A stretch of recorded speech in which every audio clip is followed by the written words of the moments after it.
The piercing screech of metal against metal filled the air as the westbound train careened off the tracks in a horrifying symphony of destruction.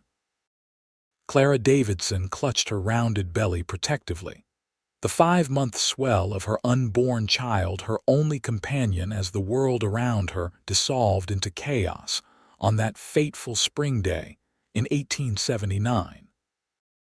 The accident happened just outside of Clifton Hill, Missouri, leaving the once proud locomotive a mangled heap of twisted metal and splintered wood. Clara had been traveling west, fleeing the remnants of a life shattered by betrayal and shame. At 22 years old, unmarried and carrying a child, she had been forced to leave her hometown in Pennsylvania after the baby's father, a wealthy merchant's son, who had promised her marriage, denied all responsibility and threatened to ruin her family if she revealed the truth. Clara awakened among the wreckage, the taste of dust and blood mingling in her mouth. Bodies and debris were scattered across the prairie grasses that stretched toward the horizon. The haunting moans of the injured mixed with the soft whisper of the wind. She assessed her condition with trembling hands, relief washing over her as she felt a reassuring flutter from within her womb. Miraculously, she had survived with only minor cuts and bruises, though a deep gash along her temple had left her dizzy and disoriented. "Is anyone there? Please help."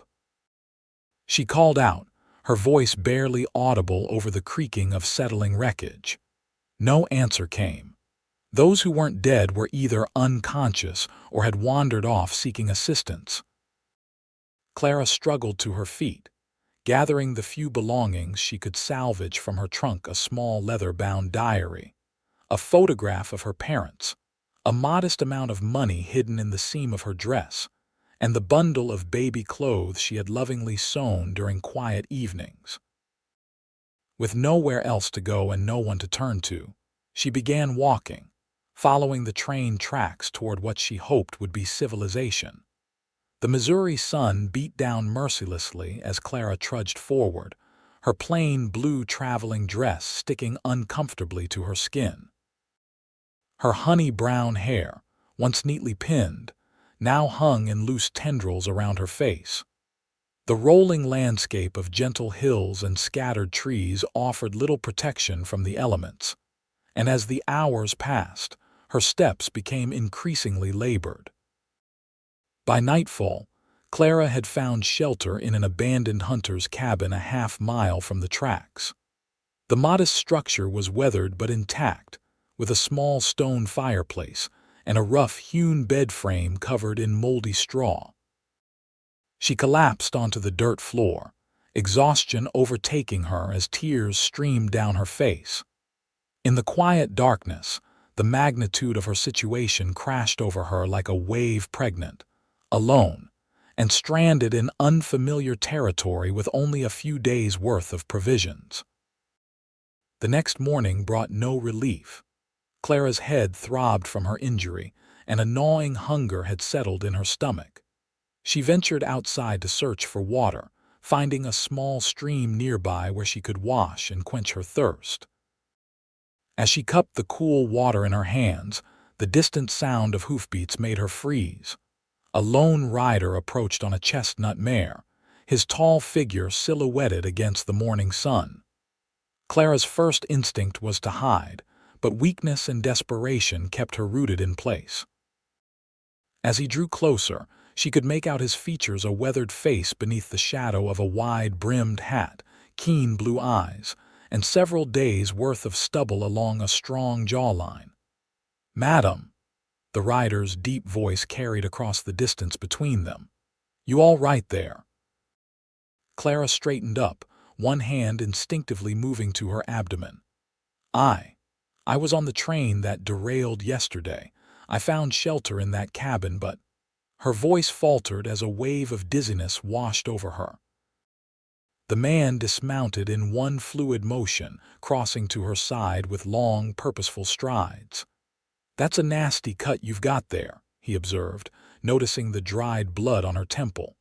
"Name's Brent Lawson. I've got a ranch about 5 miles east of here. Heard about the accident and was heading to see if there were survivors. Clara Davidson, she replied, struggling to maintain her composure. I don't know what happened to the others. I was alone when I woke up. Brent's gaze lingered on her midsection for just a moment before returning to her face. You shouldn't be out here by yourself, especially not in your condition. He reached into his saddlebag and pulled out a cloth-wrapped bundle. Here. I brought provisions thinking I might find folks needing help. Clara accepted the package with trembling hands, unwrapping it to find cornbread, jerky, and dried apples. Thank you, she whispered, fighting back tears as she took a small bite of the bread.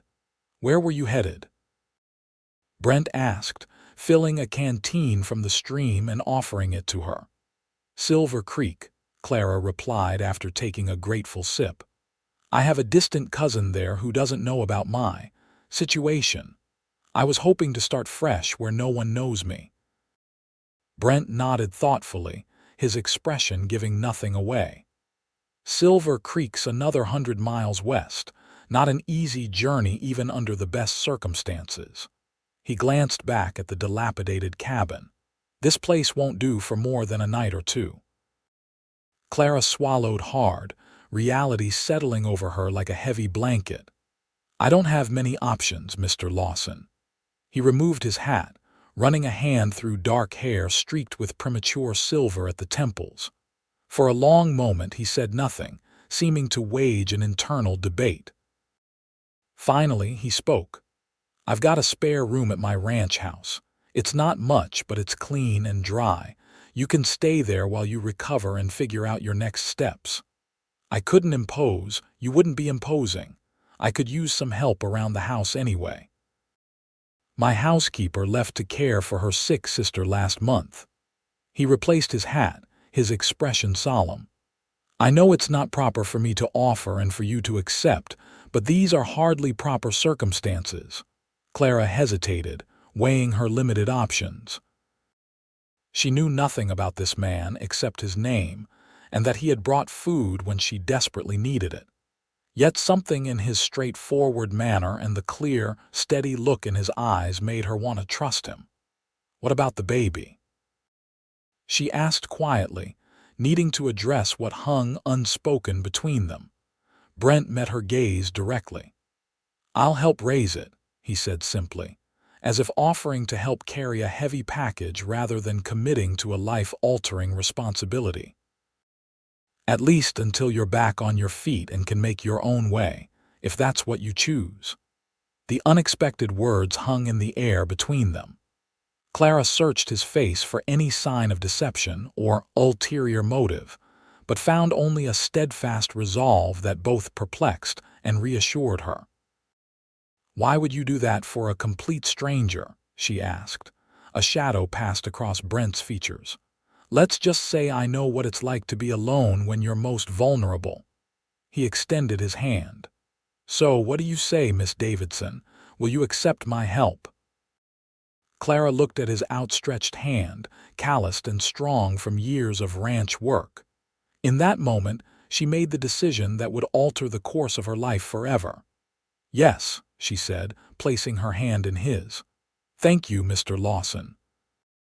With gentle efficiency, Brent helped Clara gather her meager belongings from the cabin. He lifted her onto his horse with careful hands, then mounted behind her.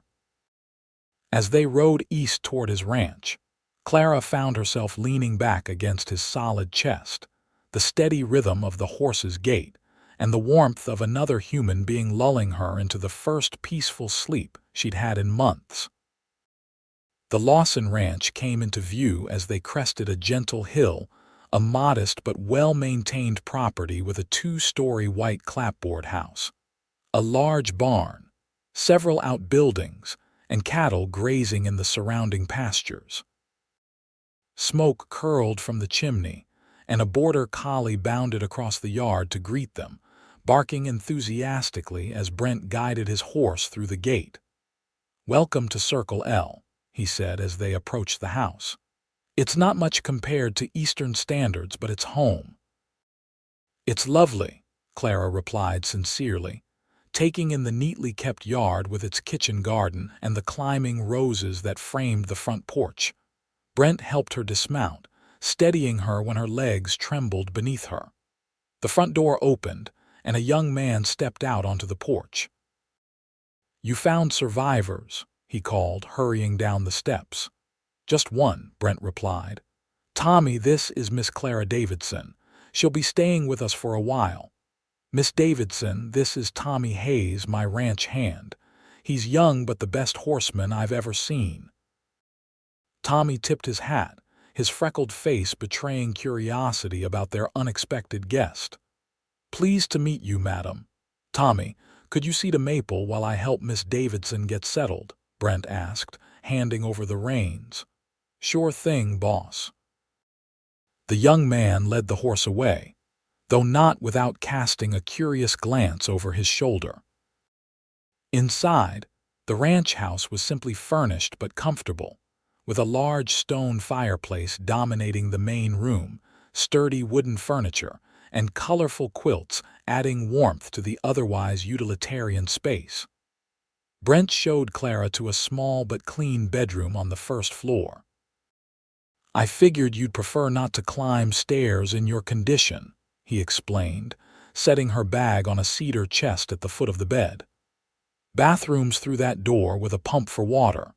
It's not fancy, but it's private." "It's perfect," Clara said, emotion threatening to overwhelm her at this simple kindness. "I don't know how to thank you." "No need for thanks. You should rest. I'll bring some hot water for you to clean up, and there's food whenever you're ready." Left alone, Clara sank onto the bed, running her hands over the patchwork quilt. For the first time since learning of her pregnancy, she allowed herself to feel a flicker of hope. Perhaps here, in this unexpected place with this quiet, serious man, she could find a temporary haven time to heal and plan for the future that awaited her and her child. After washing the dust of travel from her skin and changing into her cleanest dress, Clara made her way to the kitchen, where she found Brent attempting to prepare a meal. He looked up at her entrance, a faint smile softening his features. "Hope you like your bacon crispy," he said, gesturing to the slightly charred meat in the pan. "I can manage basic meals, but nothing fancy." "Please, let me help," Clara offered, moving toward the stove. "It's the least I can do." Together they assembled a simple meal of bacon, beans, and biscuits that Brent had purchased from the general store in town. As they ate, an awkward silence settled between them, two strangers suddenly sharing a home and facing an unusual arrangement. "Mr. Lawson," Clara began, setting down her fork, "I feel I should explain my situation more fully." "You don't owe me any explanations," he replied, his tone gentle. "Perhaps not, but I'd like to tell you anyway." She took a deep breath, steeling herself against the shame that threatened to color her words. "I was engaged to a man from a prominent family in my hometown. He took liberties that he shouldn't have, with promises of marriage to follow. When I told him about the baby, he denied everything and threatened my family's livelihood if I persisted with my false claims." She couldn't keep the bitterness from her voice.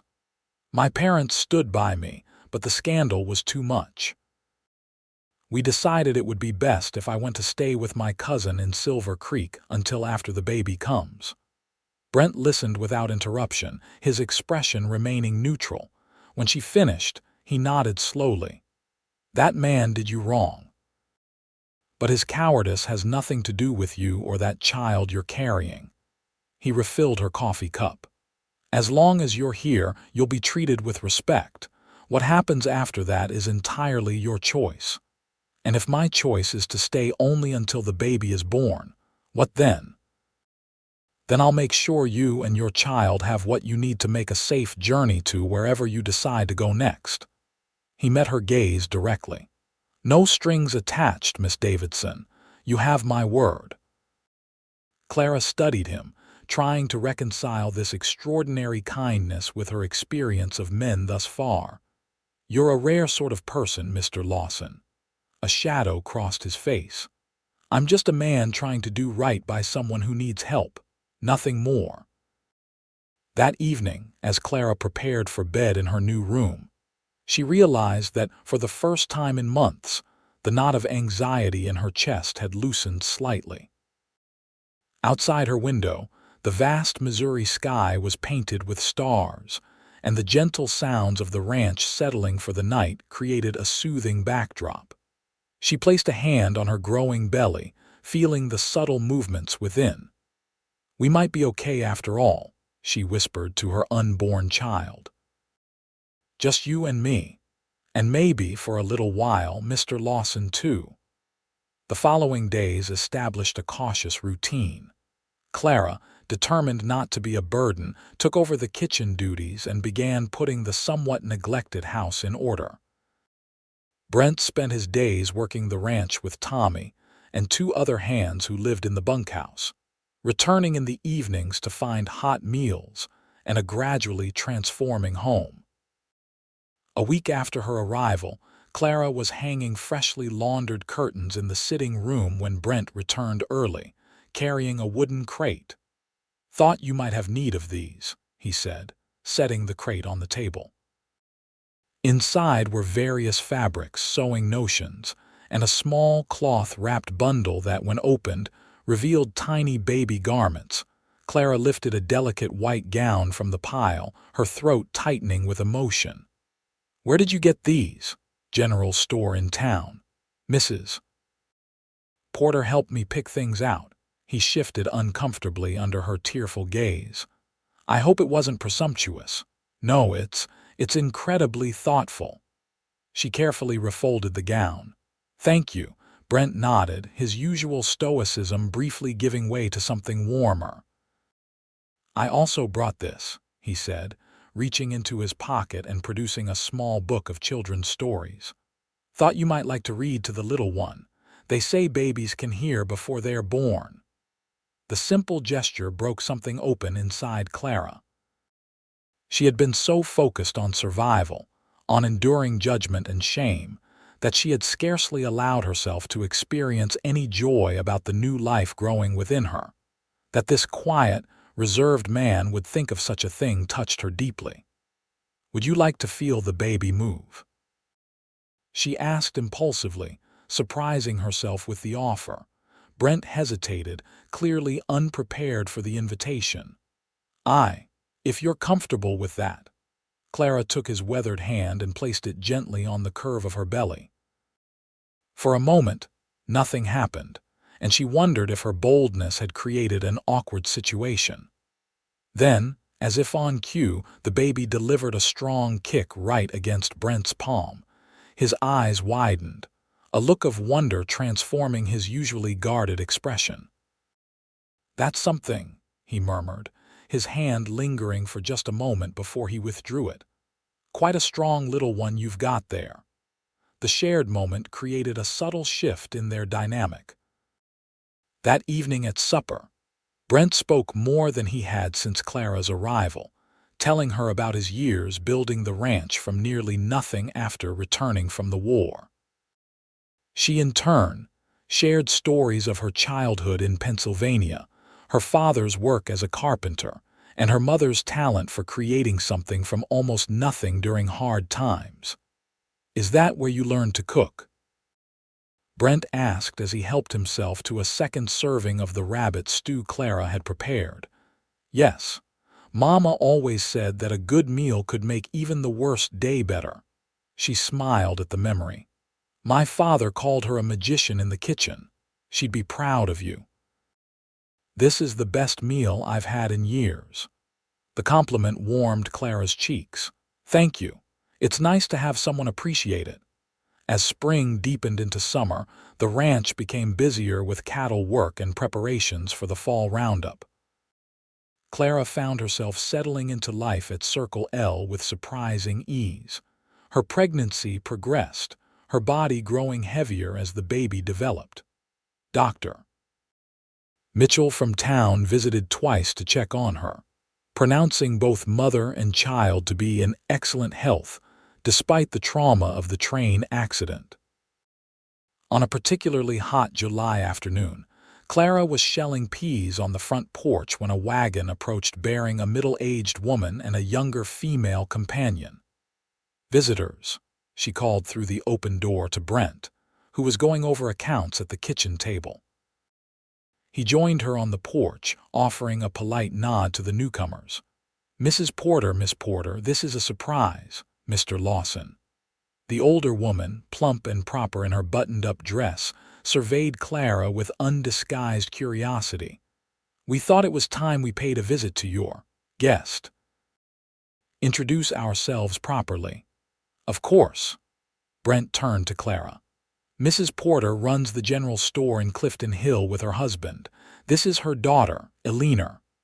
Clara straightened as best she could, conscious of her advanced pregnancy and the inevitable conclusions the women would draw. "It's a pleasure to meet you both.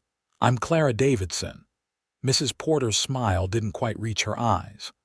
"Word travels quickly in small towns, Miss Davidson. When Mr. Lawson started buying baby things and explained about a young woman staying at his ranch, well, naturally people were curious." "I imagine they were," Clara replied evenly, refusing to be cowed by the implied judgment. Mrs. Porter's gaze flicked to Brent. "We've brought some preserves and a freshly baked pie. Thought you might appreciate some home cooking." "Miss Davidson is an excellent cook," Brent said, his tone making it clear he understood the subtle slight. "But your pie is always welcome, Mrs. Porter. Won't you come in for some coffee?" The visit was mercifully brief but revealing. Through careful questions and pointed observations, Mrs. Porter made it clear that speculation was rampant in town about the nature of Clara and Brent's arrangement. When they finally departed, Clara sank back into her chair with a sigh. "Now you see why I avoid town socializing," Brent remarked dryly, returning to the porch after seeing the Porters off. "They think I'm that we." Clara couldn't bring herself to articulate the assumption. "People will think what they want to think." Brent leaned against the porch railing, his expression serious. "Does it bother you?" Clara considered the question. "It bothers me that they would think so little of your character to assume you'd take advantage of a woman in my situation. And of yours," he added quietly. "To be fair, it's an unusual arrangement." "Yes, it is." She met his gaze steadily, but not for the reasons they imagine.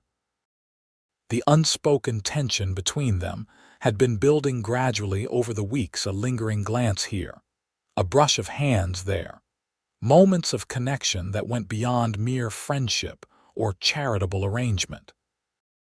Clara had tried to dismiss these feelings, attributing them to gratitude or her vulnerable state, but in honest moments, she knew it was more. Brent cleared his throat. "I've been meaning to talk to you about the future.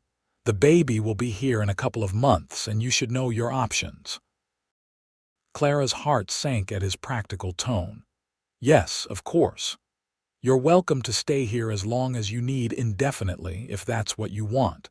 I meant what I said about helping with the child." He paused, seeming to choose his next words carefully. "But I also understand if you still want to continue to Silver Creek or return east. I've set aside some money that would see you through either journey comfortably." "That's very generous," Clara replied, her emotions conflicted. "May I ask why you're doing all this?" "The truth, not just that you know what it's like to be alone." Brent was quiet for a long moment, his gaze fixed on the distant horizon. "My sister was in a situation similar to yours years ago," he finally said. "The man who promised to marry her left town when he found out she was carrying his child. Our parents disowned her. They were strict, religious folk who couldn't abide the shame. I was fighting in the war at the time." His voice grew strained. "By the time I got her letter and could send money, it was too late. She and the baby both died during childbirth, alone in a boarding house where she'd been working as a maid. Clara's hand flew to her mouth. "Oh, Brent, I'm so sorry. I promised myself that if I ever had the chance to help someone in her position, I would." He turned to look at her, his blue eyes reflecting pain that had never fully healed. "When I found you by that stream, pregnant and alone, I saw a chance to make things right somehow. So I'm a way to atone for something that wasn't your fault," Clara said softly, trying to ignore the disappointment that tightened her chest. Brent shook his head. At first, maybe that was part of it, but now. He stopped, seeming unable to continue. "Now?" Clara prompted, her heart beating faster. Before he could answer, Tommy appeared around the corner of the house, breaking the moment. "Boss, the new stallion's acting up again. Might need your help with him."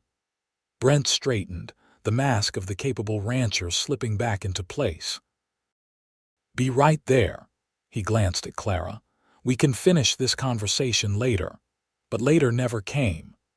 A summer storm blew in that evening, bringing with it urgent work to secure the ranch, and by the time things calmed down, the moment had passed.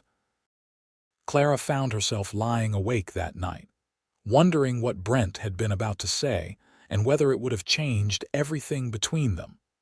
August arrived with relentless heat that made Clara's final months of pregnancy particularly challenging. Her body felt unwieldy, and simple tasks became exhausting endeavors. Brent noticed her struggle and hired a local girl, Mary, to come help with the heavier housework 3 days a week. Clara was grateful for the assistance, but found herself missing the quiet evenings when it had been just her, and Brent sharing the day's events over supper. One suffocating afternoon, Clara retreated to the shade of the large oak tree behind the house, a basin of water at her feet as she soaked a cloth to cool her flushed skin. She didn't hear Brent approach until his shadow fell across her. "You should be resting indoors," he admonished gently. "This heat isn't good for you. The house is just as hot, and at least out here there's a breeze."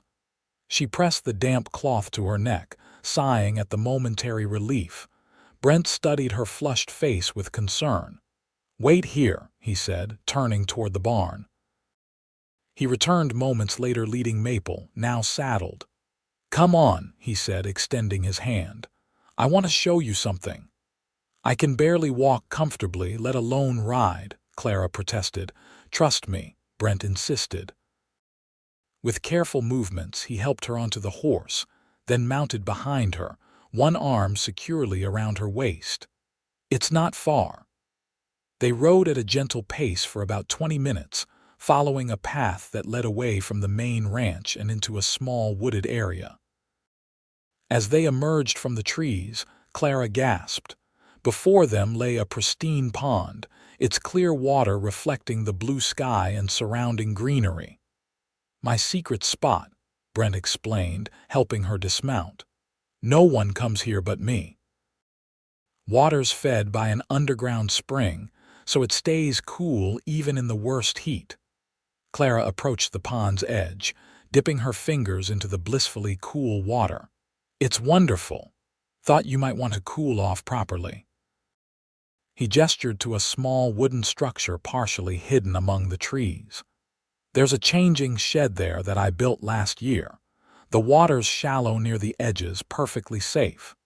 The idea of submersion in cool water was too tempting to resist. Clara entered the simple shed and changed into one of Brent's shirts that he had thoughtfully brought along, the oversized garment covering her adequately while allowing her freedom to wade. The relief was immediate and glorious. Clara ventured into the pond until the water reached just below her protruding belly, the weightlessness a blessed respite from the constant strain on her back and feet. She closed her eyes, savoring the moment.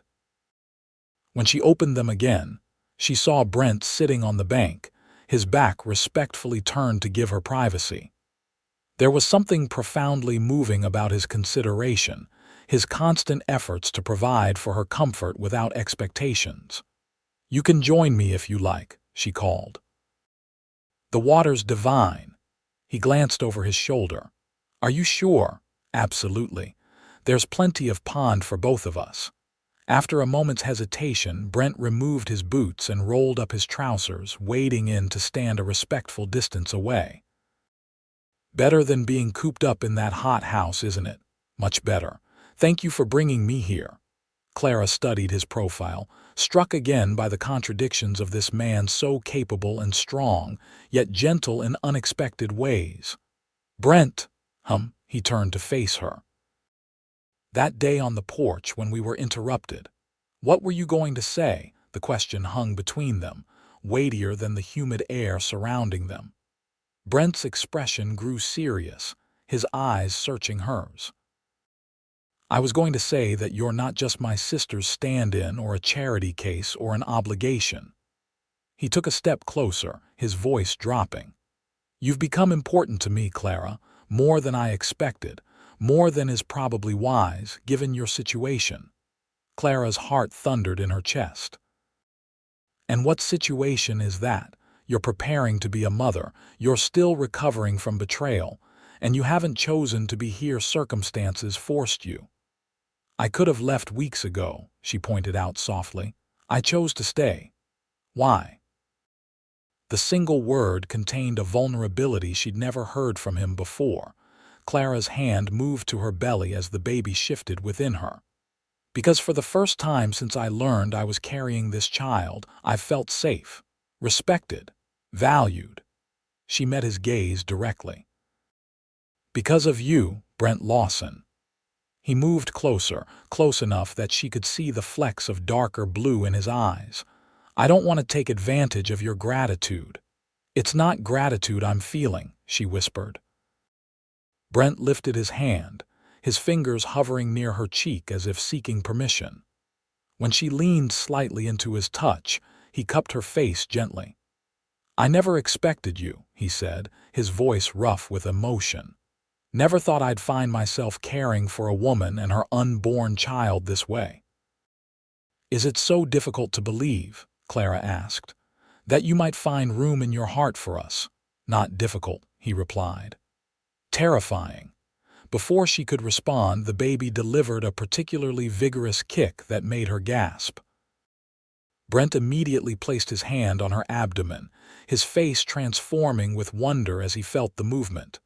"Strong little fighter," he murmured. "Like its mother," Clara said. "I've had to be." "You won't have to be strong alone anymore," Brent promised. "Not if you don't want to be."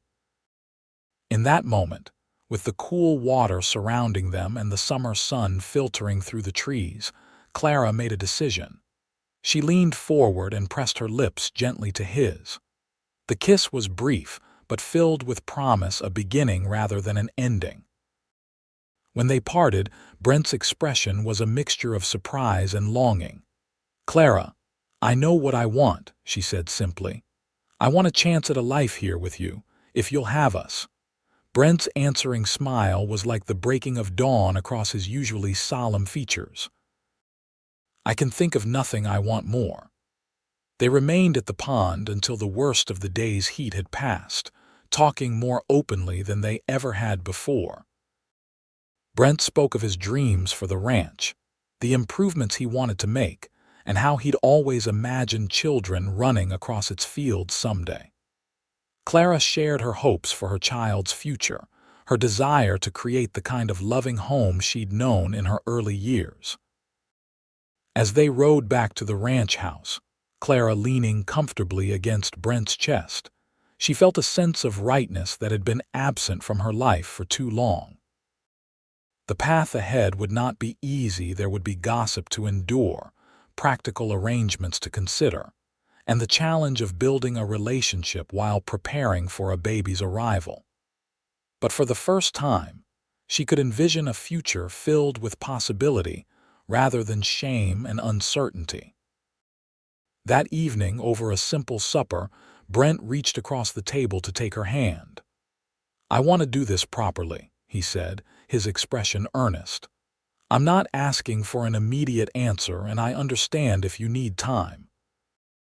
But I want you to know that I would be honored if you would consider becoming my wife, not out of obligation or protection, but because I've grown to care for you deeply." Clara's eyes filled with tears, but they were tears of joy rather than sorrow. "You don't think it's too soon?" "That we're rushing because of the baby." "The baby is what brought us together," Brent acknowledged. "But it's not why I'm asking. I'm asking because the thought of you leaving makes this place feel empty already. I'm asking because I want to wake up every morning knowing you'll be there. I'm asking because I think we could build something good together, something that would be missing from both our lives otherwise." Clara squeezed his hand, her heart full. "Then yes, Brent Lawson, I would be honored to become your wife." The news of their engagement spread quickly through Clifton Hill. As expected, it generated considerable gossip, but Brent and Clara faced it together, heads held high. To Clara's surprise, several townspeople showed unexpected kindness. Mrs. Mitchell, the doctor's wife, organized a small gathering to welcome Clara to the community, and Mr. Porter from the general store offered Brent congratulations with genuine warmth. They were married 2 weeks later in a simple ceremony performed by the local minister in the ranch house parlor. Tommy served as Brent's best man, while Mary stood beside Clara. The bride wore a modest cream-colored dress that Mrs. Mitchell had altered to accommodate her advanced pregnancy, with wildflowers from the prairie forming her bouquet. As they exchanged vows, Clara felt the baby stir within her, as if adding its blessing to the union. When the minister pronounced them husband and wife, Brent's kiss was tender but held a depth of feeling that made her knees weak with happiness. Their wedding night was necessarily restrained given Clara's condition, but there was a profound intimacy in sharing a bed for the first time. Brent's protective arm draped over her, his hand resting on the swell of her belly. Their whispered conversations in the darkness about their hopes for the future. "I never thought I'd have this," he confessed in the quiet of their room. "A wife, a child on the way. After Rachel, my sister, died, I threw myself into building this ranch, told myself it was enough." Clara nestled closer to him. "And now I realize how empty it would have been without you to share it." He pressed a kiss to her hair. "Both of you." September brought cooler temperatures and the first signs that Clara's time was approaching. Dr. Mitchell visited more frequently, assuring them that everything was progressing normally. Brent became increasingly protective, limiting Clara's activities and hovering anxiously whenever she showed the slightest discomfort. "You'll wear yourself out before the baby even arrives," she teased one evening as he fussed over her swollen ankles. "Can't help it," he replied, gently massaging her feet. "Never been a husband or father before, don't want to fail at either." "You could never fail us," Clara assured him, her hand caressing his cheek. "You've already given us more than I ever hoped for." The labor began in the early hours of a crisp October morning. Clara woke to a sharp cramping sensation and the alarming wetness of her waters breaking. "Brent," she gasped, clutching his arm. "It's time." What followed was a blur of activity: Brent sending Tommy to fetch the doctor, Mary arriving to help prepare the bedroom, hot water being carried up from the kitchen. Throughout it all, Brent refused to leave Clara's side, holding her hand and wiping her brow as the contractions intensified. "You don't have to stay," she told him between pains, knowing that men typically waited elsewhere during childbirth. "Wild horses couldn't drag me away," he replied firmly. "Unless you want me to go." "No," she admitted, clinging to his hand as another contraction seized her. "I want you with me." Dr. Mitchell arrived as the labor progressed, raising an eyebrow at Brent's presence but making no comment. The hours stretched endlessly as Clara's body worked to bring her child into the world. Through it all, Brent remained her anchor, his steady voice encouraging her when her strength flagged. "You can do this, Clara," he murmured against her temple as she bore down with a particularly powerful contraction. "You're the strongest person I know." Just as the sun began to set, casting golden light through the bedroom window, Clara gave a final, heroic push, and their child entered the world with a lusty cry. "A boy," Dr. Mitchell announced, lifting the squalling infant. "A fine, healthy boy." Clara collapsed against the pillows, exhausted but eager to see her son. When the doctor placed the swaddled bundle in her arms, she couldn't contain her tears of joy. The baby had a shock of dark hair, and when he briefly opened them, eyes of deep blue. "He's perfect," she whispered, looking up at Brent, who stood beside the bed with an expression of awe. "Would you like to hold your son?" Brent's eyes widened. "My son, if you'll have him," Clara said softly, "if you meant what you said about raising him." With reverent care, Brent took the infant from her, cradling him as though he were made of the finest china. "Hello, little man," he murmured, one finger gently tracing the baby's cheek. "Welcome to the world." He looked at Clara, his eyes bright with unshed tears. "Thank you for this gift." "What shall we call him?" she asked. Brent considered for a moment. "Benjamin," he suggested. "After my father, if that suits you." "Benjamin Lawson," Clara tested the name, finding it strong and fitting. "It's perfect." After the doctor departed and Mary had helped clean up, Brent and Clara sat together on the bed, the three of them forming a tableau of newfound family. The baby nursed contentedly at Clara's breast while Brent watched with tender fascination. "I meant to ask," he said after a while. "Will you tell him about his real father someday?" Clara considered the question carefully. "You are his real father, Brent, the one who chose him, who will love him and teach him to be a good man. But yes, when he's old enough to understand, I'll tell him the truth about how he came to be. I don't want secrets between us." Brent nodded, accepting her decision. "And if he wants to know more about that man someday, then we'll face that together," she replied. "As a family." The words seemed to touch something deep within Brent. He leaned forward to press a gentle kiss to her lips, then to the baby's downy head.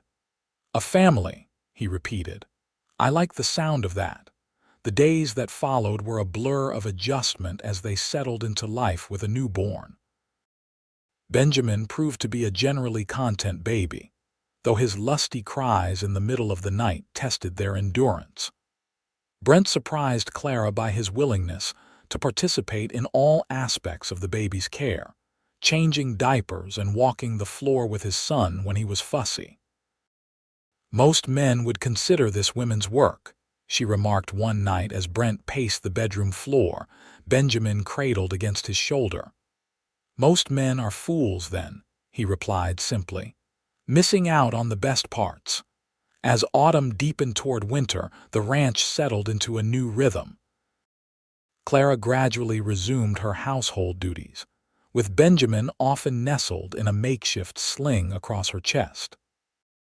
Brent continued his work with the cattle but found countless excuses to return to the house throughout the day, ostensibly to check on necessary repairs, but really to steal moments with his wife and son. Their first Christmas as a family was a modest but joyful affair. Brent surprised Clara with a rocking chair he had commissioned from the town's carpenter, while she presented him with a hand-knit sweater she had worked on in secret during Benjamin's naps. For the baby, they hung a small stocking that Brent filled with a hand-carved wooden horse. "First of many," he promised as they sat before the fire on Christmas Eve, the baby sleeping peacefully between them. "I want him to know the joys of the season every year. And perhaps next year he'll have a brother or sister to share it with," Clara suggested shyly. Brent's head snapped up, his eyes wide. "Are you saying?" She laughed at his expression. "No, not yet, but someday I hope. I wouldn't want Benjamin to grow up alone." "Neither would I," Brent agreed, reaching across to take her hand. "We'll give him siblings when the time is right." As Benjamin grew from newborn to infant, his personality began to emerge, a curious, observant child with his mother's sweet disposition, and what Clara swore was his adoptive father's determined chin.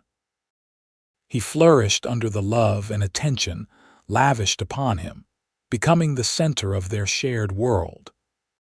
Spring brought new life to the ranch, calves in the pastures, wildflowers dotting the prairie, and a sense of permanence to Clara and Brent's relationship that had been building steadily through the winter months. The physical aspect of their marriage, tentative at first as Clara recovered from childbirth, blossomed into a deep, passionate connection that surprised and delighted them both.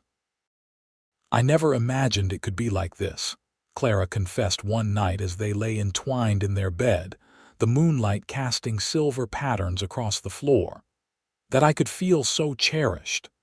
"You deserve nothing less," Brent replied, his fingers tracing gentle patterns along her spine. "I only wish I'd found you sooner." "We found each other exactly when we needed to," she corrected him. "Not a moment too soon or too late." As Benjamin approached his first birthday, Clara noticed subtle changes in Brent's behavior, long conversations with Tommy that stopped when she approached, mysterious trips to town, and an air of suppressed excitement that he tried to hide behind his usual calm demeanor. "Are you planning something?" she asked one evening as they sat on the porch watching the sunset, Benjamin playing with wooden blocks at their feet. "Can a man have a few secrets?" Brent replied, though his eyes twinkled with mischief. The mystery was resolved on a golden October afternoon, when Brent suggested they take Benjamin for a ride to the pond where they had first acknowledged their feelings for each other. As they approached the clearing, Clara gasped. At the edge of the trees stood a small but beautiful cabin, newly constructed from honey-colored logs with a wide porch wrapping around two sides. "What is this?" she asked, dismounting with Brent's help. "Come see," he urged, leading her toward the structure with Benjamin balanced on his hip. Inside, the cabin was simple but lovingly crafted, with a main room featuring a stone fireplace, a small kitchen area, and two doors leading to what Clara discovered were bedrooms, one larger with a handmade bed frame, the other smaller with a beautifully carved cradle. "Brent, I don't understand," she said, turning in a slow circle to take it all in. "It's a gift," he explained. "A place just for us, away from the main house, somewhere we can come when we need peace or privacy. Tommy and I built it over the summer with help from some friends in town." He shifted Benjamin to his other arm. "And someday, when he's grown, this will be his if he wants it, a piece of the ranch that's his birthright." Clara's eyes filled with tears. "His birthright," she repeated. "You truly think of him as yours." "He is mine," Brent said firmly. "In every way that matters." He set Benjamin down to explore the smooth wooden floor on hands and knees. "And there's one more thing." From his pocket, he withdrew a folded document which he handed to Clara. She opened it with curious fingers, then caught her breath as she read the legal adoption papers for Benjamin Davidson Lawson. "I spoke with Judge Parker in town," Brent explained. "He says since we're married and the birth father has made no claim, I can legally adopt Benjamin as my son." "If that's what you want." "What I want," Clara's voice broke as emotion overwhelmed her. "It's everything I could have hoped for, to know he'll always have your name, your protection." "He already had my heart," Brent said simply. "This just makes it official in the eyes of the law." Clara threw her arms around her husband, the adoption papers clutched in her hand. "Thank you," she whispered against his neck, "for everything." Benjamin chose that moment to pull himself up to standing position, using the edge of a chair, a new skill that made both parents exclaim in delight, and momentarily distracted them from the emotional significance of the moment. "Look at you, Cowboy," Brent crowed, kneeling down to Benjamin's level. "Standing on your own already." The baby grinned, revealing his few tiny teeth, clearly pleased with the attention. He balanced precariously for a few seconds before plopping back down to a sitting position, giggling at his own antics. That night, they stayed at the cabin, christening it as their special retreat. After Benjamin fell asleep in his new cradle, Brent and Clara stood on the porch, arms wrapped around each other as they gazed at the star-filled sky. "1 year ago today, you found me by that stream," Clara mused. "Pregnant and alone with nothing but uncertainty ahead of me." "And now," Brent prompted, his chin resting on the top of her head, "now I have everything I never dared to dream of," she replied. "A home, a husband who loves me, a beautiful son." She turned in his arms to face him. "And something else." Brent raised an eyebrow in question. "Another baby," Clara said softly, guiding his hand to her still flat abdomen. "Due in the spring." For a moment, Brent stood frozen, his expression one of stunned disbelief. Then, with a whoop of joy that surely startled the wildlife for miles around, he lifted Clara off her feet and spun her in a gentle circle. "Another baby," he repeated when he set her down, his voice filled with wonder. "Our baby." "Our baby," she confirmed, her heart full to bursting with happiness. "A brother or sister for Benjamin." Brent pressed his forehead to hers, his hands cradling her face as if she were the most precious thing in the world. "When I brought you food that day and said I'd help raise your child, I had no idea I was finding my whole future." "Sometimes the best journeys take us to places we never expected to go," Clara replied, stretching up to kiss him softly. "I'm so glad my journey led me here to you." Above them, a shooting star streaked across the vast Missouri sky, a fleeting reminder of the cosmic chance that had brought them together, a derailed train, an act of kindness, and the courage to open their hearts to love when it appeared in the most unexpected form. In the years that followed, the Lawson family flourished. Benjamin grew into a strong, kind-hearted boy with his mother's gentle nature and his father's love of the land. His sister, Emma Rachel, arrived the following spring, bringing a new dimension of joy to their lives with her fiery spirit and infectious laugh. 2 years later, they welcomed another son, Daniel, completing their family circle. The Circle L Ranch prospered under Brent's careful management, expanding to become one of the most successful operations in the county. Clara, no longer defined by the circumstances that had brought her to Missouri, became a respected figure in the community, known for her generous heart and the open-door policy that made the Lawson home a gathering place for friends and neighbors. As for Brent and Clara, their love deepened with each passing season, weathering the inevitable storms of life together, droughts that threatened the cattle, childhood illnesses that kept them awake with worry, and the occasional disagreements that are part of any marriage. Through it all, they remained each other's steadfast companions, united by the family they had created together. On quiet evenings, they would sometimes return to the cabin by the pond, leaving the older children with Tommy, now the ranch foreman, and his wife. There, they would reminisce about the unlikely beginning of their journey together, a desperate young woman, a compassionate cowboy, and the simple offer of food and shelter that had changed both their lives forever. "You ever regret it?" Clara asked once, as they sat on the cabin porch watching fireflies dance above the pond. Taking in a stranger and her unborn child that day, Brent's answer came without hesitation, his arm tightening around her shoulders. "Not for a single moment. Finding you and Benjamin was the greatest blessing of my life." He pressed a kiss to her temple. That train derailment was a tragedy for many, but for us, it was the beginning of everything good.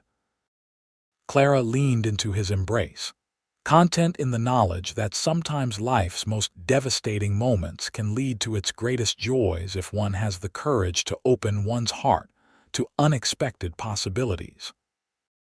What had begun as an act of kindness had blossomed into a love story that would echo through generations of Lawsons yet to come, a testament to the healing power of compassion and the enduring strength of family bonds forged not by blood, but by choice.